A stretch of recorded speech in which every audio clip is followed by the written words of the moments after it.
Good morning, good evening বন্ধুরা। প্রবাসী আমরা একটা নতুন ব্লগে তোমাদের সবাইকে স্বাগত জানাই। আশা করি তোমরা সবাই ভালো আছো, সুস্থ আছো। আরও একটা নতুন দিন শুরু হয়ে গেল। আজকে সকালে মর্নিং ওয়াক করতে করতে আজকে সানরাইজ। এই সেই স্টেডিয়াম, রিয়াল মাদ্রিদের বিখ্যাত স্যান্টিয়াগো বার্নব্যু স্টেডিয়াম, যেখানে 2030 সালে বিশ্বকাপ ফুটবলের ফাইনাল হবে। আজকে অফিসের কাজটা সেরে তিতলিকে নিয়ে সুইমিংয়ে এসেছি। ওর সুইমিং ক্লাস চলছে। আর আজকে ইউরোর প্রথম সেমিফাইনাল, ফ্রান্স ভার্সেস স্পেন।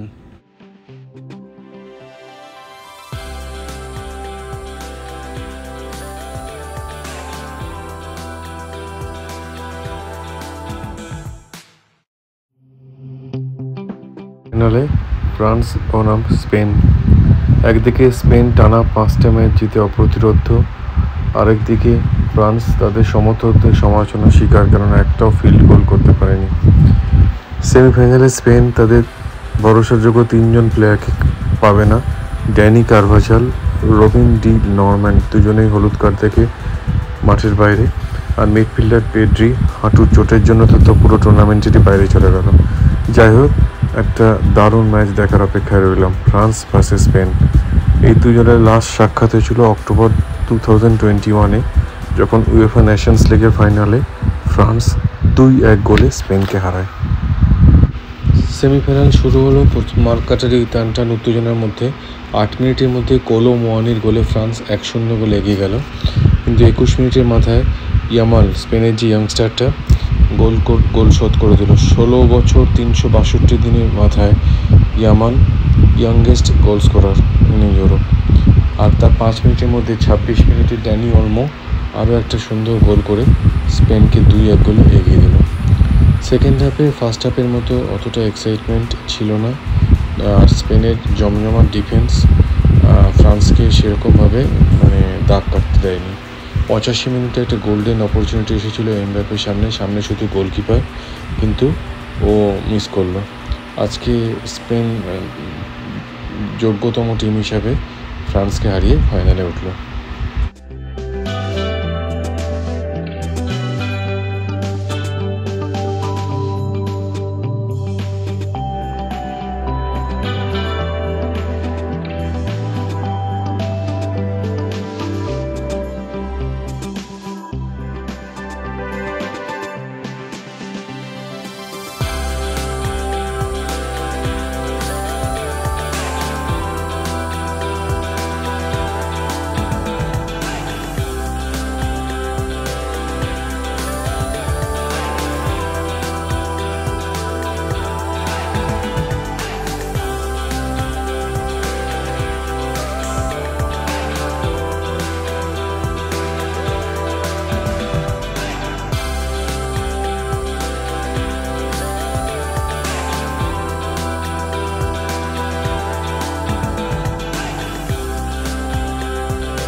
আমেরিকার প্রথম সেমিফাইনালে আর্জেন্টিনা বনাম কানাডা ম্যাচে আর্জেন্টিনা প্রথম থেকেই ডমিনেন্স নিয়ে খেলছিল।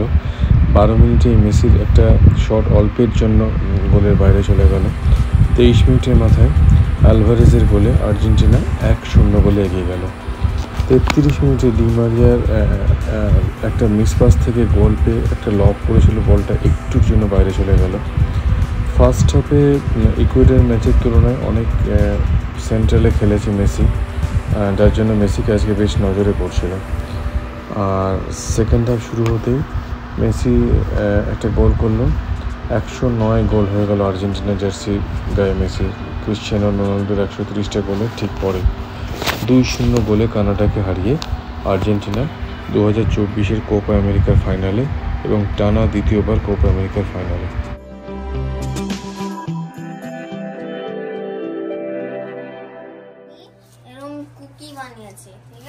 হ্যাঁ, তুমি আর দাদা ভাই দুজনে মিলে মায়ের জন্য গ্লুটেন ফ্রি কুকি একদম। বাহ। আর এবারে আমার রেসিপিটা বানিয়েছি, আর এবারে আমরা সব তুলছি, চলো কুকিগুলো আর এই থালায় রাখছি। হ্যাঁ, বাহ, খুব সুন্দর। সুন্দর ঠান্ডা হলে ভরে রাখবে কুকি।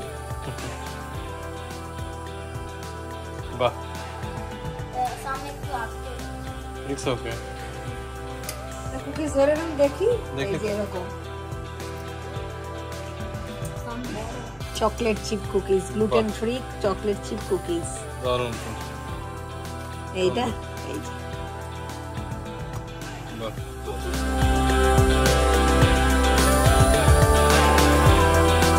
হয়েছে ভাবি আমার বিশ খুব সুন্দর হয়েছে তৃপ্তিশোনা, ভালো। দারুণ হয়েছে এগুলো, খুব ভালো, খুব ক্রিস্পি, ওটাই আমি শুনতে চাইছিলাম। খুব ক্রিস্পি এবং খুব সুস্বাদু। Thank you. ফুটবলে আগামীকালে ক্রীড়াসূচি।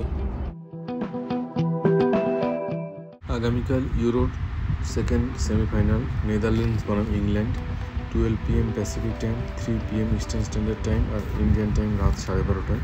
কোপা আমেরিকার দ্বিতীয় সেমিফাইনাল, উরুগুয়ে বনাম Colombia, 5 PM Pacific time, 8 PM eastern standard time আর ইন্ডিয়ান টাইম ভোর 5:30টায়। আজকের ব্লগটা এখানেই শেষ করলাম। স্পোর্টস আপডেটগুলো মোটামুটি রেগুলারভাবে দেওয়ার চেষ্টা করি, সামারি করে। তোমরা যারা খুব কর্মব্যস্ত জীবনের মধ্যে আছো, অতটা খেলা দেখে উঠতে পারো না, আমার ব্লগটা ফলো করলে মোটামুটি যে 3টে টুর্নামেন্ট চলছে তার সব আপডেটই পেয়ে যাবে। ব্লগগুলো দেখো, ভালো লাগলে লাইক করো।